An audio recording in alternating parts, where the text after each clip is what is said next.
Today being different, we transition now from prayer to sermon. And I want to start out with a story from Tony Campolo. Tony is a left-leaning evangelical Christian, so he's called a red line Christian, which means he tries to get to the core of what it means to be Christian without all the things that have been added on over the years. And he was in the news this week because his son, Bart, came out as a humanist. And there was apparently a bit of a kerfluffle in the family about this. But Tony tells some great stories, and one of those stories is a story about he and his son, Bart, they were walking down the main street in Port-au-Prince in Haiti. And like in many developing countries, anyone who's ever been to places like this, there are always heaps of people living on the streets, and especially children, who beg and ask for money, especially from foreigners who are attending those places. And I've experienced this myself, having lived in India for a year and a half. I knew this experience many times, where one is surrounded by children asking for handouts. And here is Tony Campolo, famous evangelical Christian who at one time gave advice to President Clinton and his son. And they're walking down, and Tony turns to his son and he says, "Bart, don't give them anything. Because if you give them, they will keep asking until there is nothing left in our pockets." And Bart turns to his dad and he says, "So?" Tony says in that moment he learned something about being a Christian. He also learned something beyond being a Christian, that our lives are given to us to render the blessings unto those in need. To render our blessings unto those in need. So I was reflecting on that story, and I decided this week to do 3 experiments. It actually started some months ago when I was at a laundromat. Our laundry had broken down, and I was there early in one morning, and it was just me and the woman who was working there, and I decided I'm going to go get across the street and at one of those mermaid cafes and get a tea, and I just said to myself, why don't I ask the woman who was working here if she'd like something? She was surprised. No one had ever done that. So I brought her what she asked for, and we became friendly, and she helped me think about what I was doing with my laundry and kind of thing. But it started stimulating in me this idea that little acts of generosity can change things. And so this week, I decided to do 3 experiments. Now, I'm not telling you these as a self-congratulatory way. I'm telling you because I learned something from these experiments. The first experiment was to attend a cafe and give the waiter or the waitress a 200% tip. So I went into a cafe and I had a tea and a couple eggs or whatever it was, and I went up to the cash register to pay, and I paid, and she gave me, $1 and something change, and I turned around and I handed her a $20 bill. I said, "Is this enough?" And she said, No, that's too much." And I said, "No, it's for you." And she took it and she smiled, the biggest smile I'd seen that week. And I said, "Share it with somebody." And she said, "I will." That was experiment 1. The second experiment was I decided to beg for change outside a supermarket near my house. If you've never done this, it's really actually quite an interesting thing to do. I dressed in the worst clothes I could find in my house. I went to the supermarket and stood out and asked for spare change. And about half the people looked at me, half the people didn't. And the people who looked at me and gave me $1, what happened, or a quarter, what I decided to do was return to them $10 or a $20 bill if they gave me something. So one lady came out and she said, "Here's $2, get yourself a coffee." I turned around and handed her a $20 bill. She burst into tears. She threw her arms around me and she said, "My best friend's husband is dying. no one has done any kindness to me like this. And the third experiment was that I decided that all week, whoever asked me for money would get money from me. So I gave a lot of money to the radio station.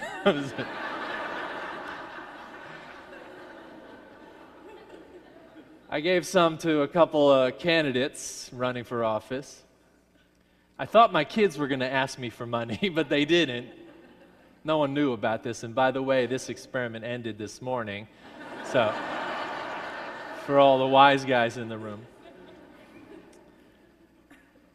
And only a few people approached me. Last evening, someone approached me on the street and asked me. And I said, "How much do you want?"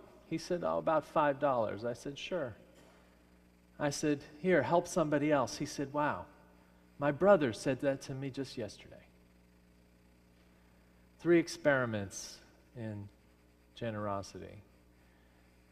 What I learned from these experiments was not that I am some benevolent giver of funds, but that giving is an emotional thing. That giving gets easier when you realize what the blessings in your life are. And what happens when you start to do this is you want to share. You want to give more away. It's not an obligation. It's something that you want to do, and I believe it also ripples out. I have no idea what happened to the people that I surprised with those donations. But I suspect that they thought about it for a while. And they thought that they could do something similar. I realized that there's a spiritual joy in giving, that there's a lightness in doing it deliberately, that in surprising people with generosity makes a difference. And above all, that there's something essential to the heart and soul in giving and doing it on a regular basis. Not only for others, but for yourself. So what have you given today? What have you given this week? I think you probably have given a lot. Some have given a smile or a good morning or a cup of coffee or a donation to your radio station or something else, I'm sure. We give all the time. In 2012, Americans gave away $228 billion to organizations doing good in our society. Individuals like you and me gave money away. We give to schools. We give to radio. We give to organizations helping children, women, etc. You fill in the blank. And we do this in the context of all having things that we need to pay for, that we need to budget for, that we need to coordinate for, that we need to ask questions of, that we need to prioritize around. We see in the world a great need, and we ask ourselves, can we do anything about it? It can be overwhelming.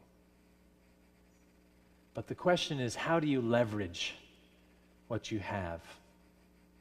And I think the first thing to do is to start with your own history, or start with your hopes. Start considering the blessings in your life. As a member of this church said just last week, that all you have done and all you have not done leads to this moment. Your blessings. And in that blessing is an obligation to the world to repay the gifts given and received. This is called giftism. It's the practice of radically giving generously and acting generously to change the world. In giftism, there are no enemies. All acts are given for the 100%, for everyone's benefit, not given in a divisive way, but given so that we all benefit. And I think we can have more of this. But first we have to think about what we've been taught about giving and about working and about focusing on what we get from the world. Because we have been taught to be selfish. We work to get as much as we can. That is the world. Now, this church teaches us a different thing. We teach that you are not selfish, that deep in your heart there is a generosity, that there is a helpful heart, not a sinful heart, but a good heart that abides within you. The self-interest is what is taught in the economics of the world. From early on, we are taught self-interest. That's how our world works. And I call that, with traditional language, the kingdom of man. The kingdom of man tells us it is our job to get as much as we can, to accumulate, to find ways to build up our own castles. But in the church, we teach what I call the kingdom of heaven. Ways to find generosity in the heart, way to tap in to that deepest place within us.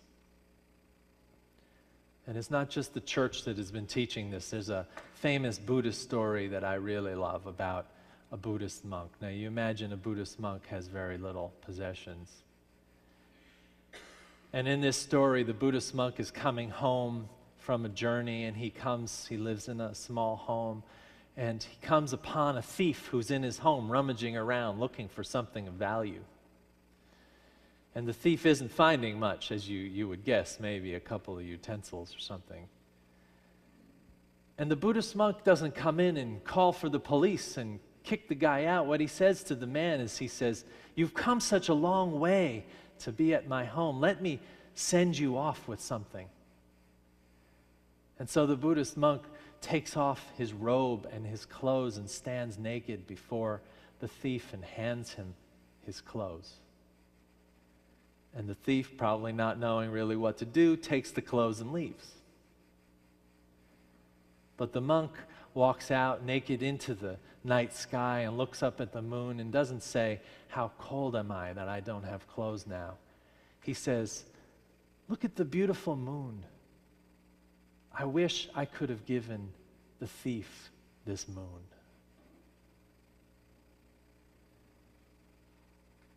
To give it all away. That's the value in the Buddhist story. Not even what we have, but even the experience of beauty and joy to those who need it. Now, I read a modern story that's very similar to this. You may have heard the story. It's about a man named Julio Diaz. He lives in Brooklyn, or in the Bronx, rather, for those New Yorkers who know the difference. And every day he went to work, and every day he got off the subway in the Bronx and went home. And this one day, he gets off the subway, he goes up the stairs onto the street, and he meets a young man with a knife who says to him, "Give me your wallet." And so Julio Diaz does what not too many of us would do. Many of us would run the other way, but he says, "Okay, here's my wallet." And the young man takes it and starts to run away, and Julio Diaz does this. He says, wait, come back here. It's really cold out. You look kind of cold. Will you take my jacket?" And the young man, a little confused, didn't learn this in Robbery 101, says, "Okay." And he takes the jacket and he starts to run away. And Julio Diaz does this again. He says, "Wait, come here for a second. If you're doing this, you must be hungry. Do you want to go get something to eat?" And the young man thinks about this, also didn't learn this in Robbery 101. Okay. So Julio Diaz and this young thief go to the diner where Julio Diaz goes every evening, and everybody knows him, and the man in the kitchen and the manager and the busboys all greet him, and the young man says to Mr. Diaz, he says, "Do you own this place? How do they know you?" He says, no, I just come here a lot. And I'm kind to these people. Didn't somebody tell you to be kind to everybody you know? They have an incredible conversation, but at the end of it, Diaz asks the man, what do you want to do with your life? And the young man has no answer. At the end of the meal, Diaz says to the man, you know, I'd love to take you to dinner, but you have my wallet. So the young man hands back the wallet and they pay for the meal. And as they're going out the door, Diaz says, let me ask you one more thing. Can I have your knife? And the young man hands over his knife.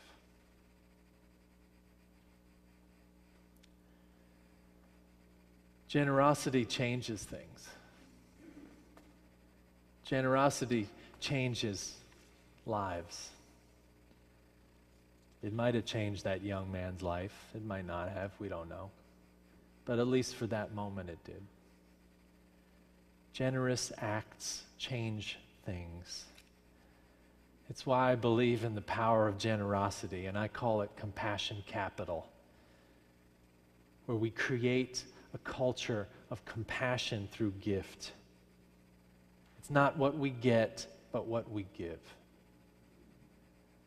We move from transactions to trust when we change our minds, when we experiment in these ways that are both vulnerable and require a deeper compassion for ourselves and others. I was reading about this restaurant in Berkeley, Karma Kitchen. Anybody ever heard of the Karma Kitchen? It's a cool place. What you do when you go there is you don't pay for your own meal. You pay for the meal of the next customer who's going to walk in. So when you get the bill at the end, it says 0. Somebody paid before.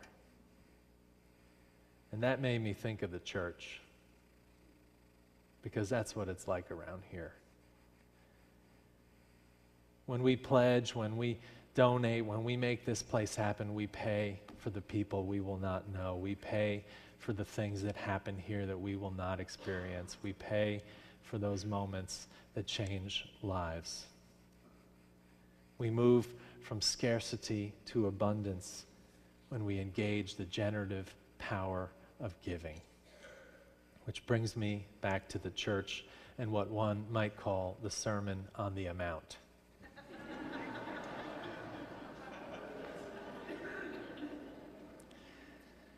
I have learned so much here, and people think as a minister, my job is just giving, giving, giving, but I have also received. As a member of the church, as a parent, as someone in this community, and this is what I've come to realize.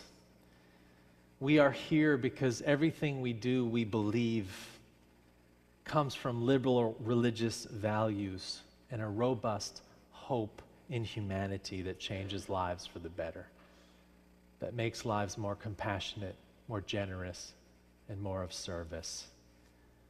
And we do this by coming together for worship, by promoting liberal faith, by promoting inclusive living, by encouraging those we encounter to live impactful lives.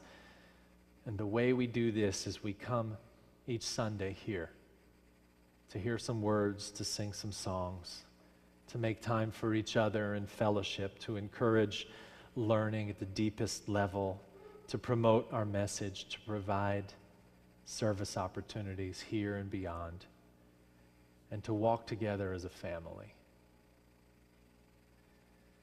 I know all this because I'm here all the time.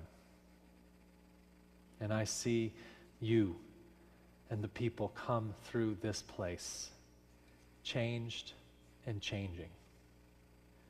And I want to show you a video that speaks to that very thing right now. Love is the doctrine of our church. The quest of truth is its sacrament, and service is its prayer. You are loved, you are cared for, you are appreciated, but most of all, welcome home. I needed and immediately felt those needs being met, you know, even at the beginning when I first started visiting. That's it, the covenant. You know, when we commit to each other each Sunday that we are here to support each other. Everybody's really warm and welcoming, and it felt really good. I've now, like, all of my friends come here. It's my whole community. I felt from the beginning like this was home. To know that you have a lot of people standing in front of you saying, welcome to our church, we accept you and we promise to support you and be, you know, open-minded and accept you and love you. So, and knowing that, it rocked my world. Genuinely inclusive, rationally spiritual, and joyfully deep.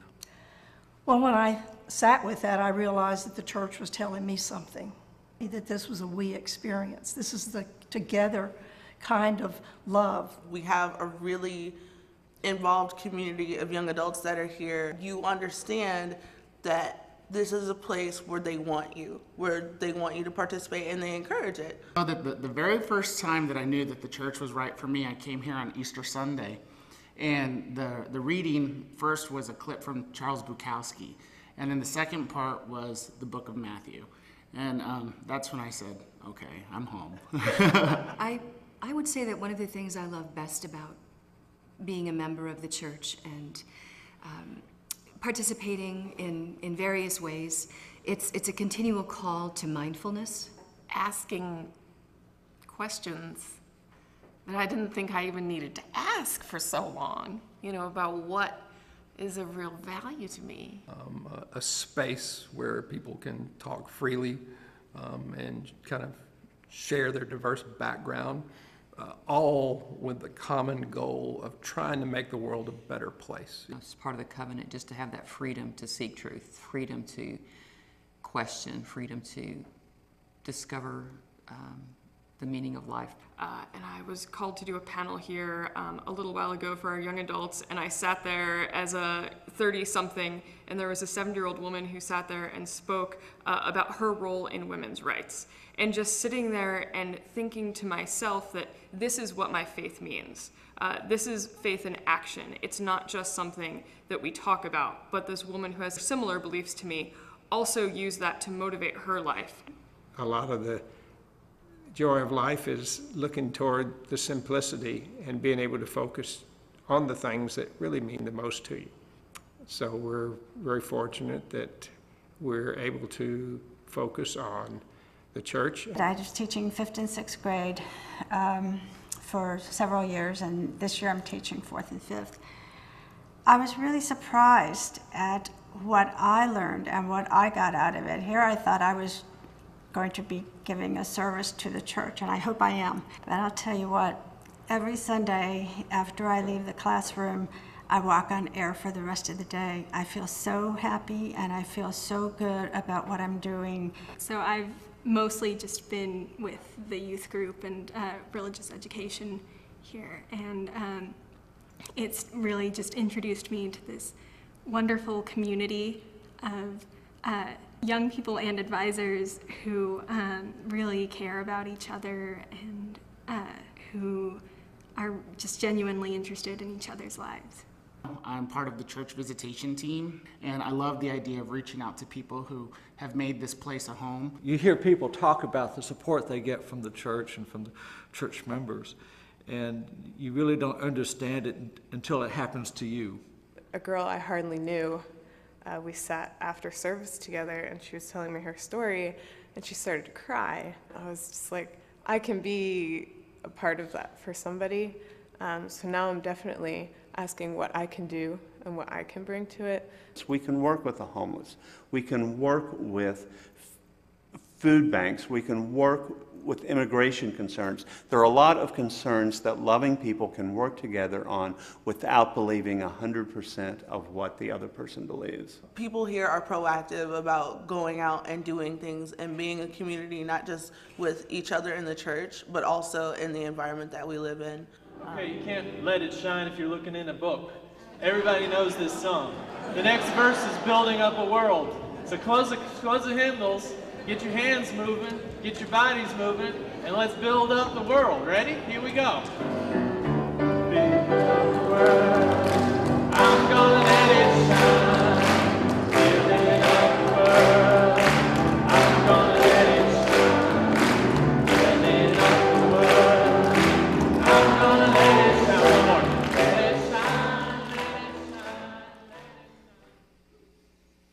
Your church and your people, building up a world indeed. Can you be Julio Diaz in your life? Can you find a way to make real change? Can you give and make it feel good? I have two suggestions for you. One is to do something for someone who is not expecting it in a generous way, and the other is to go big this year and make a real significant pledge. My pledge to this church, my financial pledge is 5% of what you pay me to be your minister. I give back to this place because I believe this. The other half goes to other organizations, but I make this church a priority because I know it can leverage and multiply my gifts in so many ways more than my alumni associations or the radio stations or the organizations I think are doing good. So your investment here this year, those of you who are holding pledge cards, I want you to think about those pledge cards today. Your investment here can help us include a new young female minister who's sitting right here, who we're trying to keep on to do family ministry and ministry to the service groups. I'm serious. If we can make significant increase, we're going to try to keep Beth around.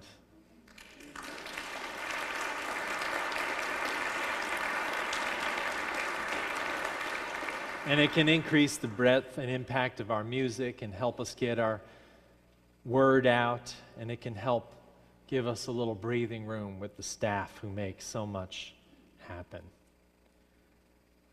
By rendering our blessings unto all the needs in the world, and especially today in our church, we change the world one life, one day, one hope, one act. One event, one child, one sermon, one hammer, one tweet, one pastoral care visit, one funeral, one wedding, one song, one pledge card, one more step at a time. May your blessings here make an impact on us and on the world, and may your generosity increase your heart each day. Amen.